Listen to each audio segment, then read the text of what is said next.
Lemma Ultimate Update 1.2 is here, and let me tell you, it changes everything about how we drive in the wet. Previously, you just drove the normal dry racing line, but slower. Well, throw that rulebook out of the window. With the massive physics overhaul in 1.2, that rubbered in racing line you love, it's now your worst enemy. If you try to stick to the rubber when it's pouring, you're going to be a passenger.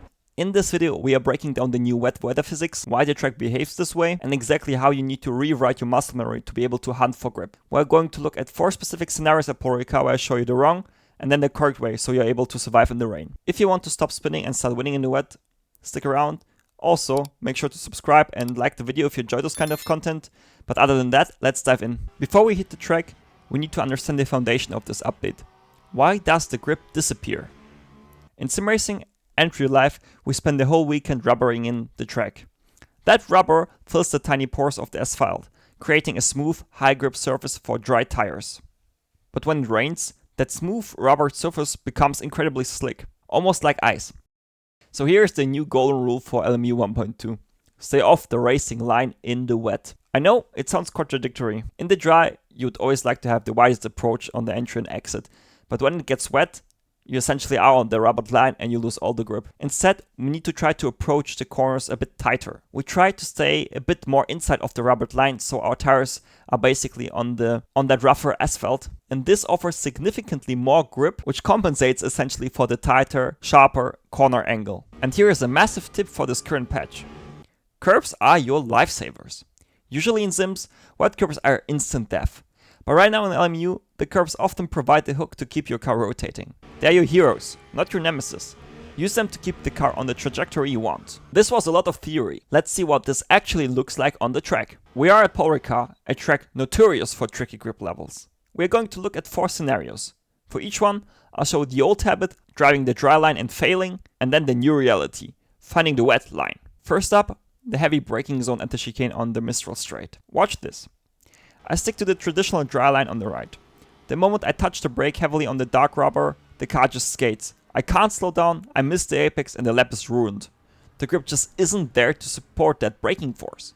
Now, the correction. Notice where I position the car? I'm slightly to the left of the rubbered line. I'm braking on that clean asphalt. The car actually stops. I turn in tighter, stay off the rubber and use the curb to rotate. It feels weirdly tight, but it's so much faster. Scenario 2. The entry to the long right-hander that literally never ends. If I take the classic wide entry here, as soon as I ask the front tires to turn, they give up. I'm washing out wide because that rubber is saturated. I'm waiting for the front to bite, but it literally never happens. Compare that to this. I ignore the wide entry completely. I hug the inside. By keeping my tires on the inside rough patch, I maintain front and bite. I'm sacrificing entry speed, sure, but I'm actually making the corner rather than driving off into the French countryside. Bonjour! Let's look at turn 6. This is a technical slower corner where traction is key. Here, the mistake happens at the exit. I take the corner, but then I let the car drift out wide to the usual exit point. The second I touch that rubbered exit patch, wheel spin city. Traction control goes crazy and I lose all the momentum. The fix?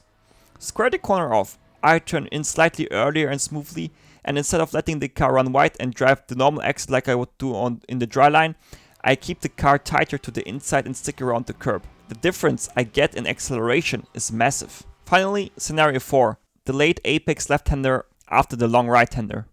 This is where the car is unsettled. If you try to enter the corner on the rubber racing line, the car will wash out or the rear end will just overtake you. The load transfer plus the slippery surface equals a spin.